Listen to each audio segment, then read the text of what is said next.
Welcome to our channel. Today, we're diving deep into the world of investing with a comprehensive guide to mastering the stock market. Whether you're a seasoned investor or just starting out, understanding the fundamental principles is crucial for success. In this video, we'll uncover the top 10 key principles that every successful stock market investor should know. Today, we will talk about the 10 key principles of successful stock market investing. So before we get started, make sure to hit the like button. Also subscribe to my channel. In the stock market, there is no rule without an exception. There are some principles that are tough to dispute. Here are 10 general principles to help investors get a better grasp of how to approach the market from a long-term view. Every point embodies some fundamental concept every investor should know. 1.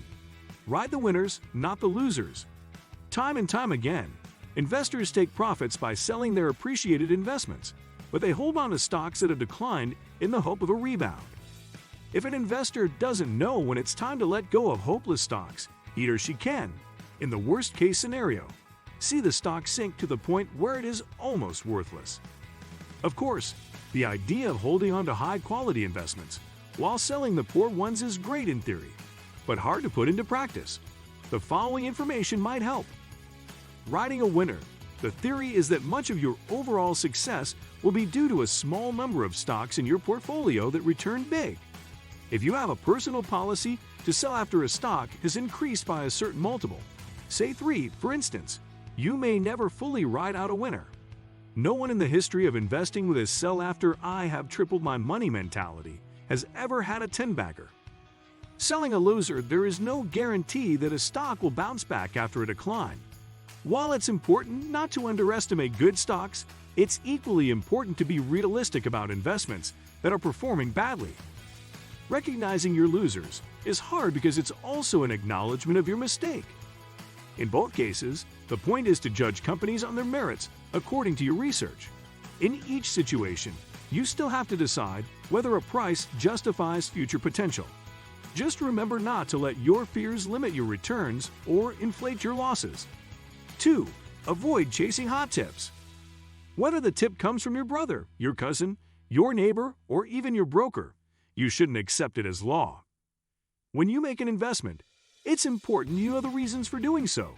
Get into the basics by doing research and analysis of any company before you even consider investing your hard-earned money. Relying on a tidbit of information from someone else is not only an attempt at taking the easy way out, it's also a type of gambling. Sure, with some luck, tips sometimes pan out, but they will never make you an informed investor, which is what you need to be successful in the long run.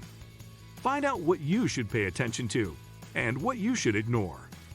3. Don't sweat on the small stuff. As a long-term investor, you shouldn't panic when your investments experience short-term movements.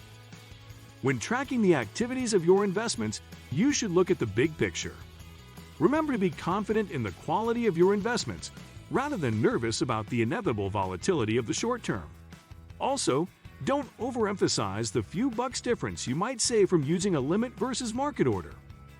Active traders will use these day-to-day and even minute-to-minute fluctuations as a way to make gains. But the gains of a long-term investor come from a completely different market movement, the one that occurs over many years.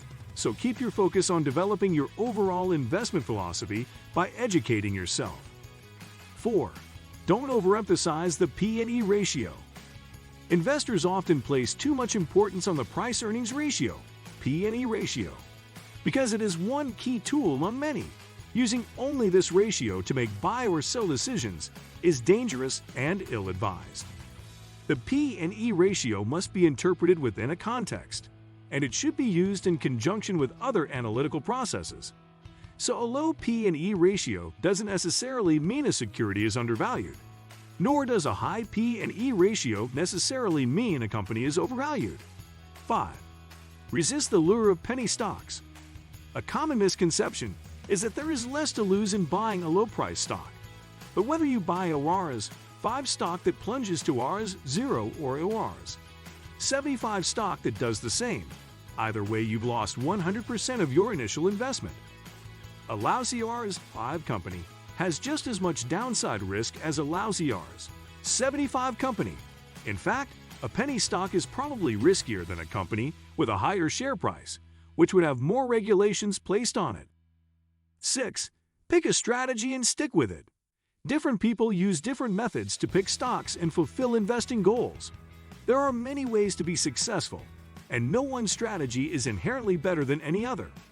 However, once you find your style, stick with it. An investor who flounders between different stock-picking strategies will probably experience the worst, rather than the best of each. Constantly switching strategies effectively makes you a market timer, and this is definitely most investors should avoid. 7. Focus on the future. The tough part about investing is that we are trying to make informed decisions based on things that have yet to happen. It's important to keep in mind that even though we use past data as an indication of things to come, it's what happens in the future that matters most. 8. Adopt a long-term perspective. Large short-term profits can often entice those who are new to the market. But adopting a long-term horizon and dismissing the get in, get out, and make a killing mentality is a must for any investor. This doesn't mean that it's impossible to make money by actively trading in the short term. But, as we already mentioned, investing and trading are very different ways of making gains from the market. Trading involves very different risks that buy and hold investors don't experience. As such, active trading requires certain specialized skills. Neither investing style is necessarily better than the other, both have their pros and cons. But active trading can be wrong for someone without the appropriate time, financial resources, education, and desire. 9. Be open-minded. Many great companies are household names, but many good investments are not household names. Thousands of smaller companies have the potential to turn into the large blue chips of tomorrow. In fact, historically, small caps have had greater returns than large caps over the decades. This is not to suggest that you should devote your entire portfolio to small cap stocks. Rather, understand that there are many great companies beyond those in the small cap index, and that by neglecting all these lesser-known companies, you could also be neglecting some of the biggest gains. 10. Don't miss to diversify your equity portfolio. It's always wise to have stocks from different sectors and industries. Do not expose yourself to many stocks for the same sector. Most of the companies from capital goods and infrastructure sector have not performed since last 6 to 7 years, but private banking stocks, NBFCs, consumers and automobile companies stocks are making new all-time highs. Hence, it's important to stay diversified with your stock investments. What do you think of our video? Let me know in the comment section below. Before you go, please hit the like button and subscribe to my channel. Thanks for watching.